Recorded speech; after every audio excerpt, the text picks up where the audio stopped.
વડોદરાની વિબ્ગ્યોર સ્કૂલની મનમાની એફઆરસીને પણ ગણકાર્યા વગર ફીમાં 20% વધારો ઝીંક્યો।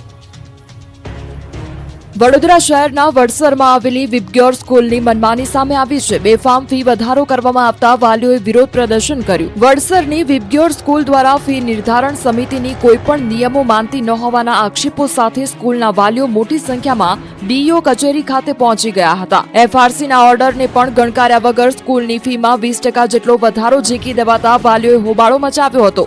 ધોરણ 3ની ફી અને 1,60,000 કરી દેવામાં આવી છે।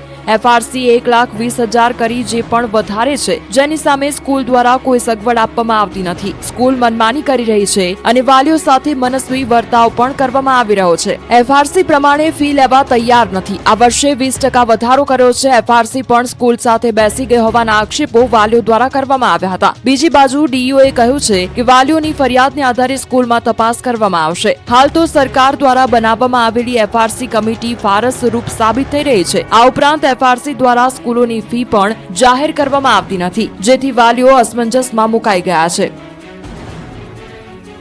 વડોદરાના જૂના પંડ્યા બ્રિજ પરથી સાવધાનીપૂર્વક નીકળજો, પડ્યા છે પોપડા। વડોદરા વાસીઓ શહેરના જૂના પંડ્યા બ્રિજ પરથી નીકળો તો સાવધાનીપૂર્વક નીકળજો, કેમ કે 55 વર્ષ જૂના પંડ્યા બ્રિજના પોપડા ખર્યા છે।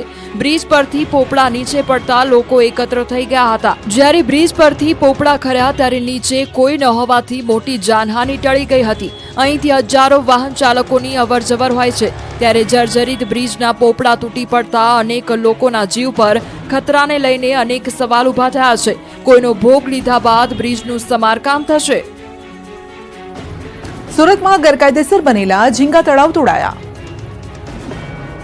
ગેરકાયદેસર ઝીંગા તળાવ તોડી પડાયા। સુરતમાં મજુરા મામલતદારે ખજોદમાં સરકારી જમીનો પર તાણી દીધેલા 7 ઝીંગા તળાવનું ડિમોલિશન કરી 1 લાખ ચોરસ મીટરથી વધુ જગ્યા ખુલ્લી કરાવી। સરકારી જગ્યા પર દબાણ વધતા મજુરા મામલતદારની ટીમે ખજોદની બ્લોક નંબર 177 વાળી 1 લાખ ચોરસ મીટર સરકારી જમીનમાં બનાવી દેવાયેલા 7 ઝીંગા તળાવ તોડી પાડ્યા। મામલતદાર સહિતની ટીમ સવારે તળાવમાં પાણી હોવા છતાં બુલડોઝરથી પાર તોડીને પાણીને દરિયામાં વહેતું કરતી હતી। સરકારી જમીન પરના ગેરકાયદેસર ઝીંગા તળાવો તોડી પડાતા ડુમ્મસ સુધીના માફિયાઓમાં ફફડાટ છે। આગામી દિવસોમાં અન્ય સ્થળે પણ કાર્યવાહી કરાશે। મોરબી મનપા બન્યા બાદ કામગીરી ધીમી પડી, રઝળતા અરજદારો। મોરબી નગરપાલિકામાંથી મહાનગરપાલિકા બની ગયા બાદ લોકોને એવી આશા હતી કે તેમના કામો વધુ સારી રીતે તેમજ વધુ ઝડપી થશે, પણ આ ફક્ત સપનાઓ જ છે, કારણ કે નવા કમિશનરે ચાર્જ સંભાળ્યો ત્યારથી સતત ડિમોલિશનની કાર્યવાહી ચાલુ છે, પરંતુ આ સિવાય જાણે મનપાની કોઈ જવાબદારી જ નથી। મોરબી મનપા કચેરી દ્વારા સિટી સિવિક સેન્ટર શરૂ કરવામાં આવ્યું છે, જ્યાં કરવેરો ભરવા, જન્મ મરણના દાખલા લેવા જેવી કામગીરી થાય છે, પરંતુ અહીં આવતા લોકોને ખૂબ જ પરેશાની વેઠવાનો વારો આવ્યો છે। અહીં લોકોને દાખલા કઢાવવા 3 થી 4 દિવસ સુધી ધક્કા ખાવા પડે છે। જન્મ મરણના દાખલા લેવા માટે નહીં, પરંતુ પોતાનો વારો આવે તેના ટોકન લેવા માટે લોકોને વહેલી સવારે 4 વાગ્યાથી લાઈનો લગાડવી પડે છે અને ટોકન લીધા બાદ કચેરી ખોલવાની રાહ પણ જોવે। પછી કચેરી ખોલ્યા બાદ જો વારો આવી પણ ગયો તો છેલ્લે સર્વર ડાઉન થઈ જાય છે, તેથી અરજદારોમાં ભારે રોષ ફેલાયો છે। ત્યારે હવે આ લોકોની સમસ્યાનું નિરાકરણ ક્યારે આવે છે તે જોવાનું રહ્યું। 3 મહાનગરપાલિકાએ 300 કરોડ રૂપિયાનો ખર્ચ બોડીગાર્ડ માટે કર્યો। અમદાવાદ, વડોદરા અને રાજકોટ મહાનગરપાલિકાએ પદાધિકારીઓ અને અધિકારીઓની સુરક્ષા પાછળ 300 કરોડનો ધુમાડો કરી નાખ્યો। અમદાવાદ મહાનગરપાલિકાના પદાધિકારીઓ અને અધિકારીઓની સુરક્ષા કવચ પાછળ કરોડો રૂપિયાનો ખર્ચ કરાયો। આ અધિકારીઓની સુરક્ષા પાછળ જેટલા પૈસા અત્યાર સુધી ખર્ચાયા છે તેનો આંકડો સાંભળીને તમે ચોંકી જશો। છેલ્લા 10 વર્ષમાં જ એએમસી સિક્યોરિટી અને બાઉન્સરો પાછળ અધધ 245 કરોડ જેટલી માતબર રકમ ખર્ચ કરી નાખી છે। આ બાજુ વડોદરા મનપા વહીવટદારોની સુરક્ષા પાછળ 23 થી 25 કરોડ રૂપિયાનો આર્થિક ખર્ચ કરવામાં આવ્યો છે। ત્યારે આ મામલે વિપક્ષે પ્રહાર કરતા કહ્યું કે પ્રજાના મતોથી ચૂંટાયેલા પ્રતિનિધિને બાઉન્સરની શા માટે જરૂર છે। તો રાજકોટ મહાનગરપાલિકા દ્વારા દર વર્ષે સિક્યોરિટી પેટે 16.50 કરોડથી પણ વધુનો ખર્ચ કરવામાં આવે છે। મહાનગરપાલિકા દ્વારા સુરક્ષાના કારણોસર માત્ર એક્સ આર્મી મેન સહિતના સિક્યોરિટી ગાર્ડ રાખવામાં આવે છે। અંદાજિત 16.50 કરોડ જેટલો ખર્ચ વાર્ષિક મહાનગરપાલિકા દ્વારા સિક્યોરિટી ગાર્ડ પાછળ કરવામાં આવે છે। હેરિટેજ સિટીની ઓળખ ધરાવતું કાલુપુર રેલવે સ્ટેશન બનશે. રેલવે મંત્રી અશ્વિની વૈષ્ણવે લીધી મુલાકાત. અમદાવાદનું કાલુપુર રેલવે સ્ટેશન રાજ્યનું સૌથી મોટું અને વર્લ્ડ ક્લાસ રેલવે સ્ટેશન બનવા જઈ રહ્યું છે. કેન્દ્રીય રેલવે મંત્રી અશ્વિની વૈષ્ણવ દ્વારા અમદાવાદના કાલુપુર રેલવે સ્ટેશનના રીડેવલપમેન્ટની કામગીરીની સમીક્ષા કરાઈ. રેલવે સ્ટેશનના રીડેવલપમેન્ટની કામગીરી નિહાળી. કાલુપુર રેલવે સ્ટેશન દેશનું વર્લ્ડ ક્લાસ રેલવે સ્ટેશન બનવા જઈ રહ્યું છે, જેને લઈને માહિતી આપી. હેરિટેજ લોક અપાશે. 3.5 વર્ષમાં બનીને તૈયાર થશે. મોડર્ન અને સ્ટ્રક્ચરલ ડિઝાઇનની ટેકનોલોજીનો ઉપયોગ કરવામાં આવશે. રેલવે સ્ટેશનમાં બેઝમેન્ટની કામગીરી ચાલી રહી છે, જેમાં એક બાદ એક માળ બની રહ્યા છે.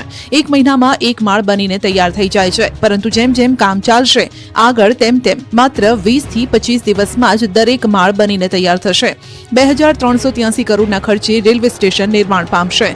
6 લેન એલિવેટેડ રોડની કનેક્ટિવિટી ધરાવતા સ્ટેશન ઉપર રોજ 3.12 લાખ મુસાફરો અવરજવર કરી શકશે. આગામી સમયમાં રેલવે સ્ટેશન સાથે એએમટીએસ, બીઆરટીએસ, મેટ્રોની સાથોસાથ બુલેટ ટ્રેનની પણ કનેક્ટિવિટી મળશે. 30 લિફ્ટ, 6 એસ્કેલેટર, 25 સ્ટેરકેસીસ, 7000 ફૂટ ઓપન એરિયા મુસાફરોની હલચલ માટે રાખવામાં આવશે. 3000 કાર પાર્ક થઈ શકે તે પ્રકારની પાર્કિંગ વ્યવસ્થા હશે. સોલાર પેનલ અને સીસીટીવીથી સજ્જ કરવામાં આવશે. બુલેટ ટ્રેનનું કામ ઝડપથી ચાલી રહ્યું છે. 360 કિલોમીટરનું કામ પૂર્ણ થયું છે. આ તરફ ખેડામાં રેલવે મંત્રીએ મુંબઈ અમદાવાદ બુલેટ ટ્રેન પ્રોજેક્ટનું કર્યું નિરીક્ષણ. રેલવે મંત્રી અશ્વિની વૈષ્ણવે ખેડા ખાતે મુંબઈ અમદાવાદ બુલેટ ટ્રેન પ્રોજેક્ટનું નિરીક્ષણ કર્યું. નડિયાદના ઉત્તર સંડા ખાતે નિર્માણાધીન રેલવે સ્ટેશનની મુલાકાત લીધી. બુલેટ ટ્રેન પ્રોજેક્ટની ચાલતી કામગીરીની સમીક્ષા કરી. તેમણે કહ્યું કે બુલેટ ટ્રેનનું મહારાષ્ટ્ર અને ગુજરાતમાં 360 કિલોમીટરનું કામ પત્યું છે અને પ્રોજેક્ટ ખૂબ ઝડપીથી ચાલી રહ્યો છે. બ્રિજના લેવલ સુધી કામ આવી ગયું છે. હાઈવે નદી પરના બ્રિજનું કામ સારી રીતે ચાલી રહ્યું છે. કાર્યને લઈ જાપાનથી આવેલી ટીમે સંતોષ વ્યક્ત કર્યો. કામ ઝડપીથી પૂર્ણ થાય તે માટે અમે કામ કરી રહ્યા છીએ. ત્યારે તેઓએ આણંદની પણ મુલાકાત લીધી. વંદે ભારત ટ્રેનને સ્ટોપેજ મળતા કેન્દ્ર રેલવે મંત્રી અશ્વિની વૈષ્ણવે મુલાકાત લીધી હતી. અશ્વિની વૈષ્ણવ આણંદ જંકશન રેલવે સ્ટેશનના નિરીક્ષણ માટે આવ્યા હતા, જ્યાં તેઓએ રેલવેના અધિકારીઓ સાથે પણ ટૂંકી મુલાકાત લીધી હતી. અશ્વિની વૈષ્ણવે કહ્યું કે આવનારા દિવસોમાં ગુજરાતમાં અનેક રેલવે સ્ટેશનના નવીનીકરણના કામ પણ થશે. બિલીમોરામાં મિત્રને દેવામાંથી બહાર કાઢવા લૂંટ કરી. બિલીમોરામાં થયેલી લૂંટનો ભેદ ઉકેલાયો. પોલીસે લૂંટ કરનાર આરોપીને ઝડપી પાડ્યા. મિત્રોએ સાથે મળીને લૂંટ કરી હતી. બંને આરોપીને પોલીસે ઝડપી પાડ્યા. પોલીસે 2.8 લાખનો મુદ્દામાલ જપ્ત કર્યો. પૂછપરછમાં આરોપીઓ ભાંગી પડ્યા.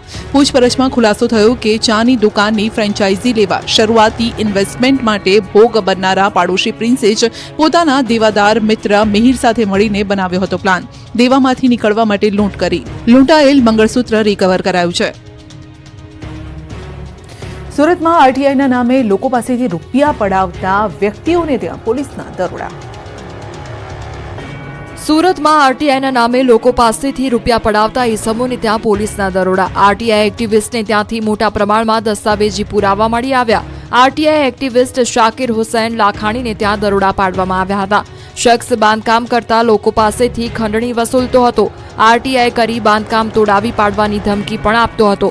આરોપી મૂળ દરજી કામનો ધંધો કરે છે. આરોપીના ઘરેથી 2 થપ્પા ભરીને આરટીઆઈ દ્વારા મંગાવવામાં આવેલી માહિતી અને બાંધકામોના ફોટોગ્રાફ્સ મળી આવ્યા છે. ડીસીપી ઝોન 3 પિનાકીન પરમારની આગેવાની હેઠળ કાર્યવાહી કરવામાં આવી રહી છે. આરટીઓની નકલી રસીદ પકડાયા બાદ હવે નકલી ડ્રાઇવિંગ લાયસન્સ કૌભાંડ પકડાયું. નકલી ઘી, નકલી રસીદ બાદ નવું નજરાણું. નકલી ડ્રાઇવિંગ લાયસન્સ કૌભાંડ ઝડપાયું. જી હા, કચ્છના ભુજમાંથી એસઓજીએ નકલી લાયસન્સ બનાવવાનું કૌભાંડ ઝડપી પાડ્યું છે. અબડાસાના વાગોઠ ગામથી આ ગેરરીતિનો પર્દાફાશ થયો. જાણીતી કંપનીના ટ્રક ડ્રાઈવર્સ પાસે બોગસ લાયસન્સ હોવાની બાતમી મળી હતી, જેના આધારે તપાસ કરતા 14 ટ્રક ચાલકો પાસેથી મળેલા હેવી ડ્રાઇવિંગ લાયસન્સ બોગસ હોવાનું સામે આવ્યું.